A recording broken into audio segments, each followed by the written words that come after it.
മിശിഹായിൽ സ്നേഹം നിറഞ്ഞവരെ, കൈത്താക്കാലം 4-ാമത്തെ ഞായറാഴ്ചയായി ഇന്ന് തിരുസഭാ മാതാവ് നമ്മുടെ വിചിന്തനത്തിനായി നൽകുക ദൈവകൽപ്പനകളോടുള്ള നമ്മുടെ വിധേയത്വവും അതിലൂടെ നമുക്ക് ലഭിക്കുന്ന സ്വർഗരാജ്യത്തെ പറ്റിയുമാണ്. ഇന്നത്തെ 1-ാമത്തെ വായനയായ നിയമാവർത്തന പുസ്തകം 6-ാം അധ്യായം 1 മുതൽ 9 വരെയുള്ള വാക്യങ്ങളിൽ കാനാൻ ദേശത്തിലേക്ക് കടന്നുപോകുന്ന ഇസ്രായേൽ ജനത്തിന് തൻ്റെ കൽപ്പനകൾ നൽകുന്ന ദൈവത്തെയാണ് നാം കണ്ടുമുട്ടുന്നത്. അങ്ങനെ കാനാൻ ദേശത്തിൽ എപ്രകാരം ദൈവത്തോട് വിധേയപ്പെട്ട് ജീവിക്കണം എന്ന് ഈ കൽപ്പനകളിലൂടെ ദൈവം ജനത്തെ ഉദ്ബോധിപ്പിക്കുന്നു.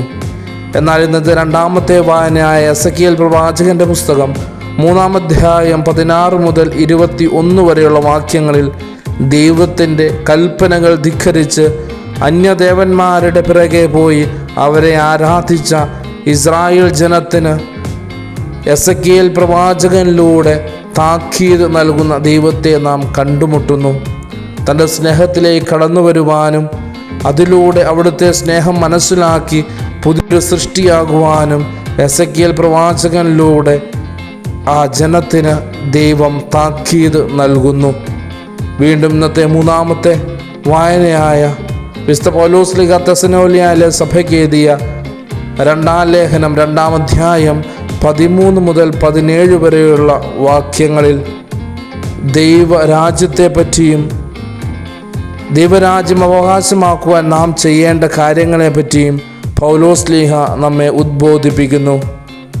ദൈവകൽപ്പനകളോടും പാരമ്പര്യത്തോടുമുള്ള അനുസരണയും വിധേയത്വവുമാണ് ദൈവത്തോടും ദൈവത്തിൻ്റെ ആ സ്നേഹത്തോടും നമ്മെ അടുപ്പിക്കുന്നതെന്ന് വിശുദ്ധ പൗലോസ് ശ്ലീഹാ നമ്മെ തൻ്റെ ലേഖനത്തിലൂടെ ഓർമ്മപ്പെടുത്തുന്നു. വീണ്ടും ഇന്നത്തെ സുവിശേഷ ഭാഗമായ മത്തായിയുടെ സുവിശേഷം 13-ാം അധ്യായം 44 മുതൽ 52 വരെയുള്ള വാക്യങ്ങളിൽ അന്ത്യവിധിയെപ്പറ്റി വളരെ വ്യക്തമായി തന്നെ മത്തായി ശ്ലീഹാ നമ്മെ പഠിപ്പിക്കുന്നു. നിധിയുടെയും മത്സ്യത്തിൻ്റെയും ഉപമയിലൂടെ ദൈവരാജ്യത്തെപ്പറ്റി നമ്മെ സുവിശേഷകൻ ഓർമ്മപ്പെടുത്തുന്നു.